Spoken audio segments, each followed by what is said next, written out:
Bom dia, bom dia, povo! Estamos aqui mais um dia sobre olhar. Não, brincadeira. Hoje, exatamente às 7h33 do dia 19 de novembro, véspera do feriado. Feriado que vai ser na quinta, né? E o pessoal gosta desses feriados assim, na quinta e na terça, porque aí já emenda final de semana, já vai pro interior, já vai pra praia. E aí a galera gosta. Ó, aqui no termômetro marcando 25 graus. Então tá uma temperatura amena. Não tá um céu aberto. Tá bastante nuvem, não tá uma nuvem carregada assim, com cara de chuva ainda, mas tá um ventinho gelado. E é isso aí, São Paulo é assim mesmo, é frio de manhã, é verão extremo à tarde, depois chove, neva, tudo dentro do mesmo dia. Então a gente tem que estar preparado aí, né? E hoje, turma, hoje temos um texto interessantíssimo. O devocional apresentou pra gente aqui texto de Zacarias, capítulo 4, versículo 6.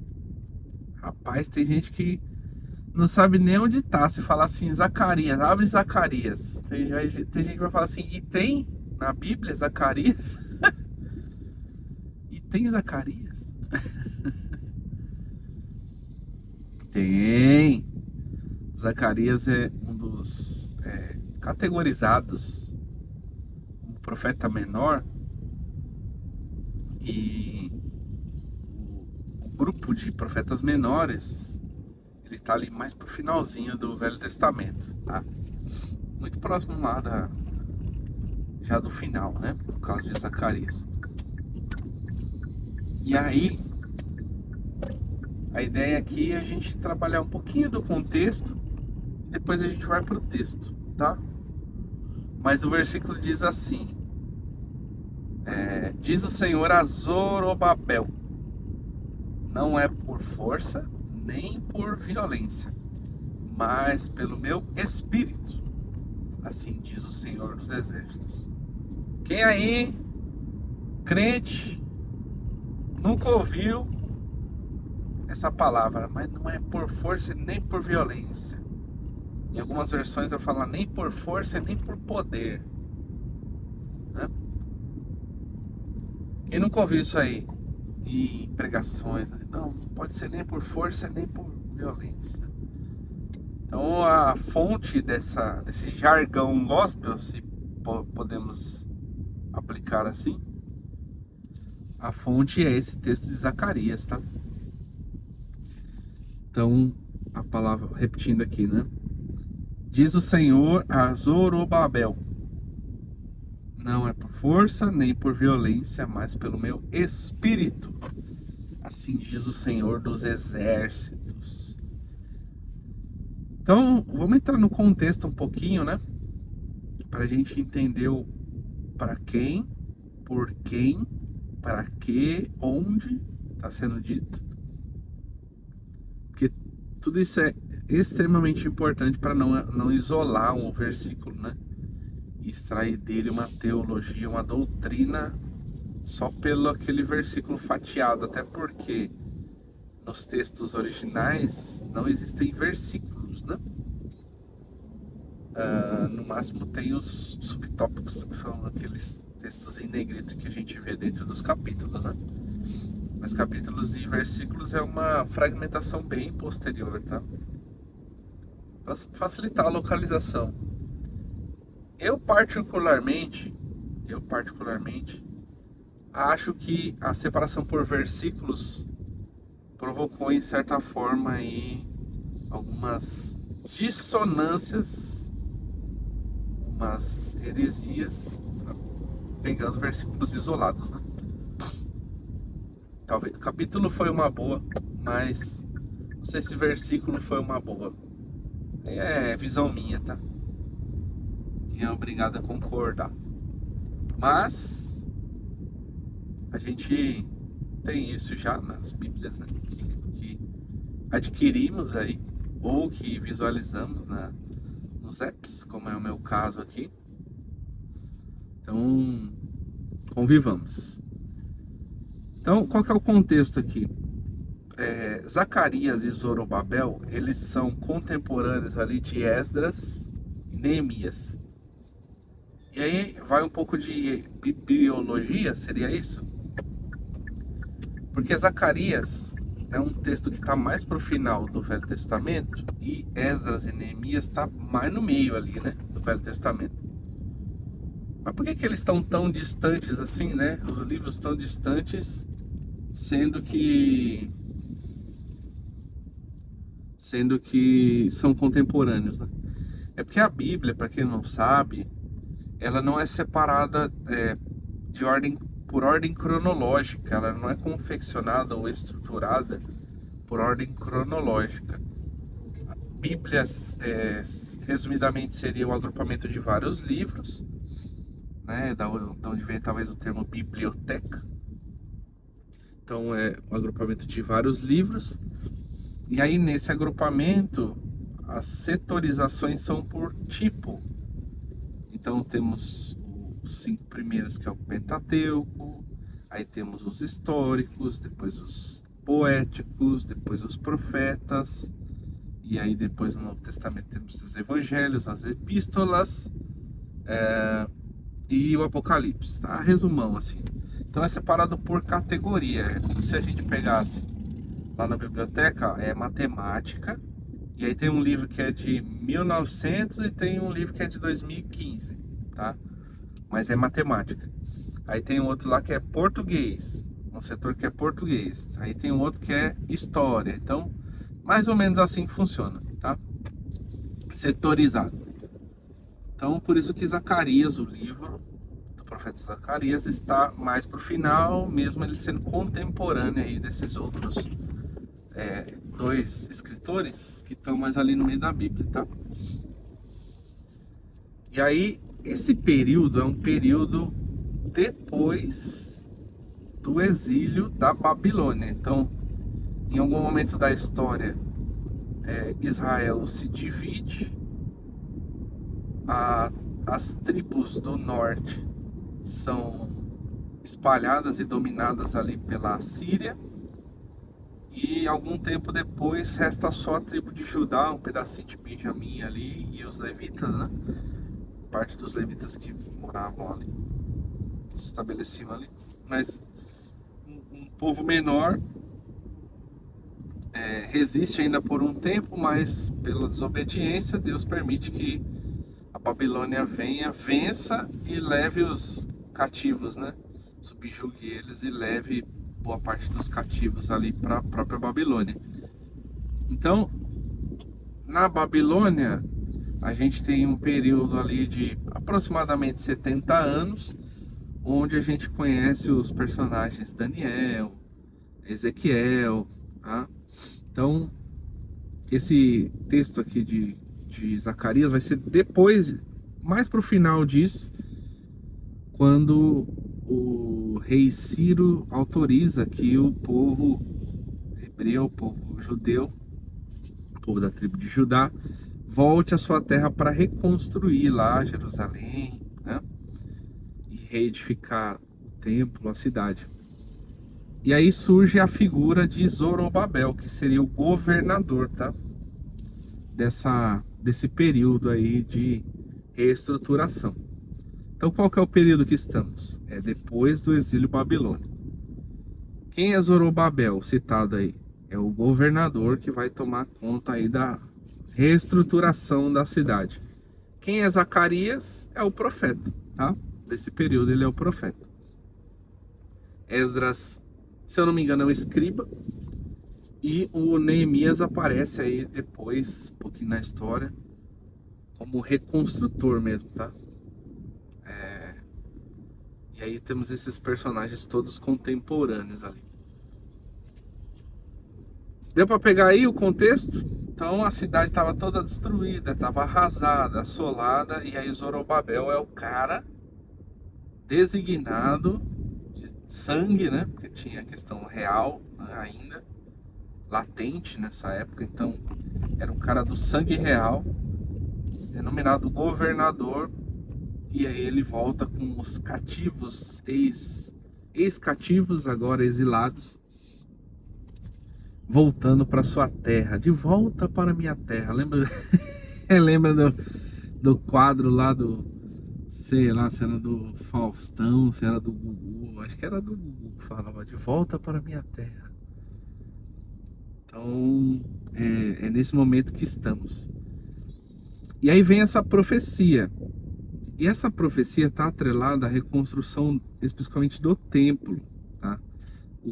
A continuidade do texto vai apontar no próximo versículo que nada vai impedir Zorobabel e o povo de reconstruir o templo. Deus está falando, tá?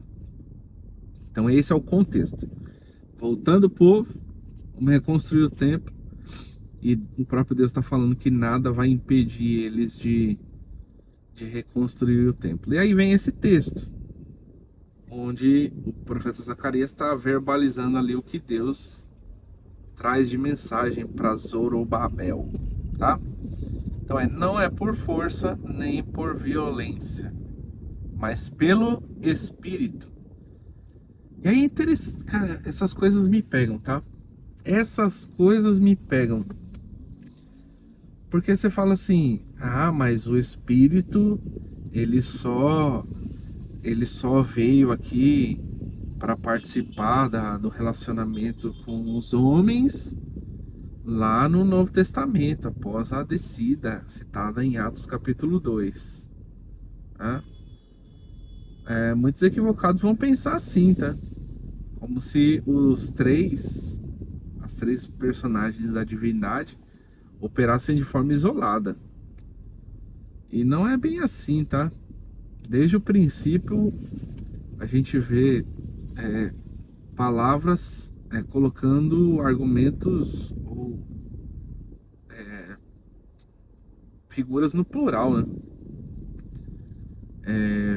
Gênesis 1, por exemplo, façamos o homem.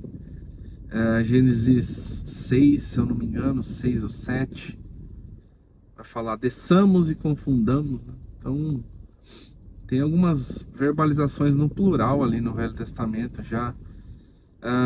Deus vai falar sobre o Espírito, até mesmo nos tempos de Noé, né? Não contenderá o meu Espírito contra a carne humana. Então tem algumas coisas que a gente pode perceber claramente no Velho Testamento que apresentam uma figura, né? A figura do anjo do Senhor, por exemplo, que dá para ver pelos textos que ele é uma figura divina, né?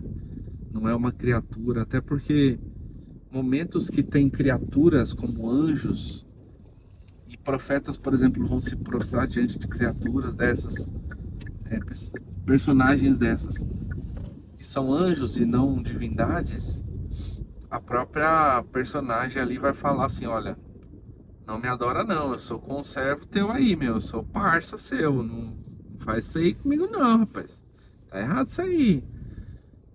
E em outros momentos a gente vê que não há essa interferência, então claramente aponta para um ser que entendemos que na representação pessoal no Velho Testamento aponta para Cristo, né?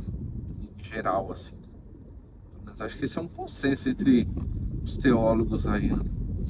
Que a figura que é apresentada em forma pessoal no Velho Testamento aponta para Cristo. Então, a ação do Espírito aqui independe dele ter se manifestado e descido de forma tão relevante ali no texto de Atos 2, né? A atuação das três pessoas, nossos amigos, ela independe de momentos históricos, né? Ou aparições históricas. Eu acho que tem um papel diferente, né? Como o próprio Jesus disse, né? Eu não vou deixar vocês órfãos, né? Vou mandar um outro consolador, alguém similar a mim, né? Então é o papel da aproximação, mas não havia ações, né? Por parte dos três no Velho Testamento. Então aqui o Espírito está claramente apontando para o Espírito Santo, tá? A gente chama de Espírito Santo, né? Mas no Velho Testamento vai ter muito o Espírito ou o Espírito de Deus, né? Então o texto vai falar que não é por força nem por violência que Zorobabel vai reconstruir o templo, mas é pelo Espírito, ou seja, pela ação do Espírito é que eles vão concluir aquela obra. E aí vamos trazer aqui para o nosso dia a dia, né? O âmbito prático aqui, que é o que eu gosto de trabalhar. Gosto de teologar também, ó. Falei 15 minutos aqui, pô, teologando um pouquinho. Mas vamos trazer aqui para a prática, né? Não é por força nem poder. E aí, se o contexto é uma obra, e uma obra que é direcionada por Deus, que no caso aqui é a reconstrução do templo, a pergunta é: você já entendeu a obra que Deus tem para você? Você já entendeu o serviço que Deus tem para você? Você já entendeu o seu papel na construção desse reino? Uma pergunta interessante de se fazer, tá? Eu acho que muitos não se fazem, simplesmente vivem, creem em algo eterno e vai ser um lugar de descanso e ponto, e vou vivendo aqui. Mas assim, qual é o seu papel nessa obra? Por que Deus te convidou para participar do reino? Por que Deus distribui dons e talentos para as pessoas? Por que cada um tem uma personalidade? Né? Por que um é mais explosivo, expansivo, falador, extrovertido? O outro é mais calmo, perene, tranquilo. Por que pessoas têm características diferentes, habilidades diferentes? Tem aquele que é metódico, tem aquele que é bagunçado, mas é muito criativo, tem aquele que é sistemático, tem aquele que é mais, como é que eu posso dizer aqui, mais tímido, mas é um bom executor, tem bons planejadores, bons organizadores, tem bons gestores, pessoa que não sabe botar a mão na massa direito, mas para gerir pessoas, cuidar de pessoas, ó, pã, excelente. Então, se temos personalidades, características e dons, habilidades diferentes, é por um motivo. É para que isso faça parte do conjunto da obra de Deus. E a obra de Deus é a implantação do reino, de forma geral, né? E aí essas habilidades, características pessoais, você precisa captar elas, trazer elas para o seu entendimento racional e conversar com Deus sobre o que é a minha obra dentro da obra maior. O que é a minha atividade dentro desse plano, né? Desse plano maior. E aí a gente volta para o texto, que é uma ordem de Deus ali para fazer uma obra. E o que Deus está dizendo é que quando você está engajado numa obra que é dele, então a reconstrução do templo é uma obra que Deus chancelou, né? Então, se você está engajado numa obra que é de Deus, o que Deus está dizendo é que as coisas não vão acontecer nem por força, nem por violência, mas o Espírito é que vai conduzindo. e vai concluir. Inclusive no texto, no versículo seguinte vai falar: nenhuma montanha vai parar vocês. Porque é o Espírito que vai fazer o negócio acontecer. Então, acho que a lição para hoje aí, nesse aspecto, nem por força nem por violência, é você primeiro entender qual é a obra que Deus construiu para você, Deus idealizou para você construir, seja sozinho, seja em conjunto, através das suas características pessoais, sua personalidade, suas habilidades inatas, e utilizar isso de uma forma tão pura, simples e tranquila, que você vai ver a coisa evoluir sem precisar pôr força. Não é esforço, tá? No caso aqui é você tentar vencer na pancada, sabe? Ah, não, eu tenho que fazer isso aqui, eu tenho que... Será que tem mesmo? Muitas das vezes eu vi pessoas dentro do ambiente religioso se desgastarem. Eu vivi isso pessoalmente. Se desgastar por querer abraçar o mundo. Junto com a Thaís, a gente queria fazer tudo, ajudar em tudo, porque tá precisando. Aí a gente não entregou todas as coisas bem feitas. Algumas coisas ficaram só no papel. E a gente tentou empurrar porque no passado a gente experimentou isso, deu certo, funcionou, vamos fazer de novo, que vai funcionar, mas na força, assim, na picaretada, assim, pá, martelada. Não é assim, gente. A aplicação que a gente pode trazer para a nossa vida desse contexto, desse texto, entenda qual é a obra que Deus tem para você. Entenda. Fala com Ele, conversa com Ele. Deus, qual é a obra que o Senhor tem para mim? Porque aí, você entendendo qual é a obra, uma vez entendido, você vai estar agora debaixo do plano dele. Se é debaixo do plano dele, não vai ser nem por força, nem por poder. É o próprio Espírito que vai conduzir. Sacaram essa? Então tem muita gente aí cansada, exausta, exaurida. Eu tô fazendo a obra. Tá bom. Qual obra? Não, eu tô servindo. Servindo o quê? Será que esse excesso, às vezes, de fazer as coisas, na verdade está ligado a uma... Agora vai pegar, hein?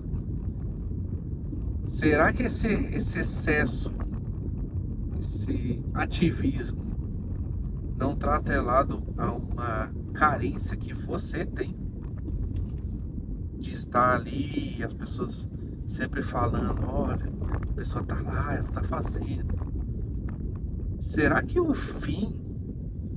objetivo de toda esse cansaço, esse desgaste de fazer tantas coisas na obra, na verdade o fim não é Deus e sim você mesmo?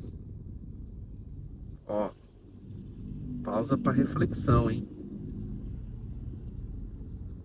Presta atenção se você está fazendo a obra que Deus trouxe para você, ou se você é quem está querendo engajar um monte de coisas que não é o que Deus planejou.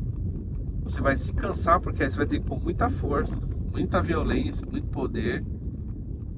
Só que não é algo que o Espírito vai conduzir. É só braço. Aí, se é só braço, meu amigo, aí vai cansar. Minha amiga. Meu amigo, minha amiga. Se for só braço, vai cansar. Vai cansar, e vai cansar muito. Vai beirar a exaustão. Então, dica. Zacarias está profetizando para Zorobabel. O nome bonito. O nome bonito, Zorobabel. Ele está falando assim, faça a obra que o Senhor te ordenou, nada vai te parar. E você não vai precisar ir na força, no poder, na violência. Nada disso. É o Espírito que vai conduzir e nem uma montanha vai conseguir parar vocês. Ah, aí é lindo, hein? Aí é o outro lado, né?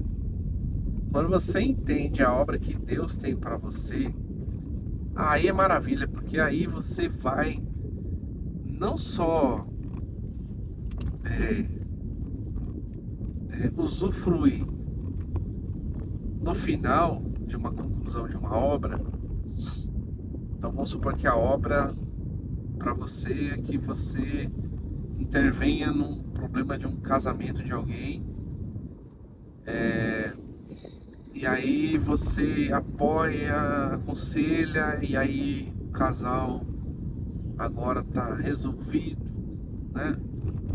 Não vai mais se separar, agora estão reconstruindo o relacionamento, e você vê os frutos, né?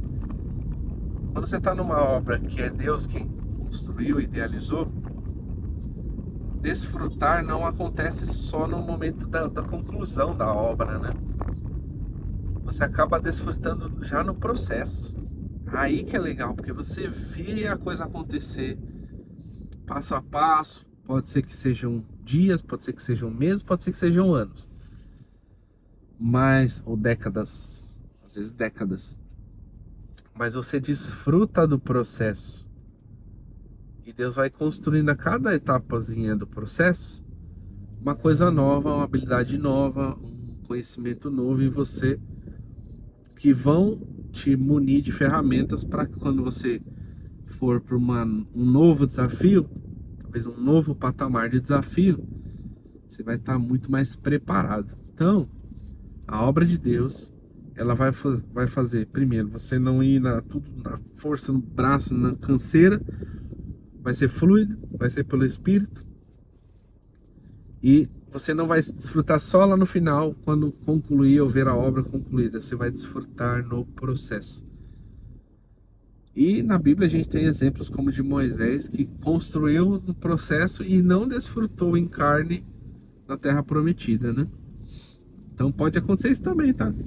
A obra que Deus tem para você, talvez você não vai ver a conclusão dela, né?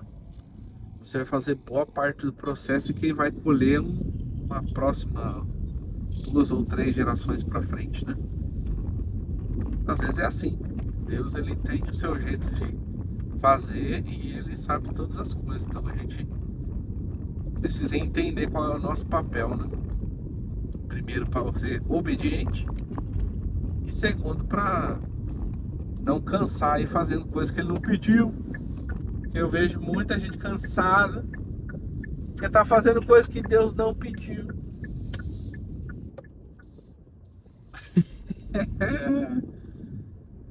É claro que tem o seu valor você fazer um monte de coisa. Deus é um Deus justo. Ele vai reconhecer isso lá na eternidade. Tá tudo certo. Mas não precisa ser cansativo assim, né? Jesus, ele fala que o fardo dele é leve, né? O jugo é leve. O jugo tá falando de dividir ali, né? Carga. Então Jesus está carregando com você. Quando é uma obra que é ele que está idealizando, ele tá ali junto. Vocês estão equilibrado, né? Bonitinho ali, nivelado. Tá bom? Vamos encerrar hoje aqui. Já passou, rapaz, o tempo passou muito rápido. Meia hora falando. Mas eu espero que, de alguma forma, essa mensagem adentre no seu coração aí como uma semente e você aproveite aí de fato dos conselhos, né? Porque eu falo pra você, eu já vivi isso,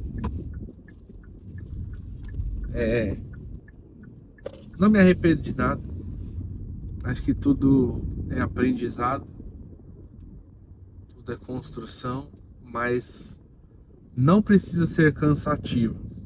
Divida o fardo, entenda com Deus qual que é a obra que você tem que fazer, e aí você vai entender que e vai perceber que é muito mais leve quando você vai fazer a obra que Deus está idealizando para você, não aquela que você achou que tinha que fazer, porque simplesmente precisa. Tá bom? Então, uma ótima quarta-feira para todos. Deus abençoe vocês. Espero gravar aí novos vídeos já nos próximos dias. Não sei como é que vai ser a questão da publicação dos vídeos aí no feriado. Provavelmente eu vou mais nos cortes, mas tudo depende da vontade, do querer do nosso santo e altíssimo Deus. Tá bom? Deus abençoe a todos. Valeu!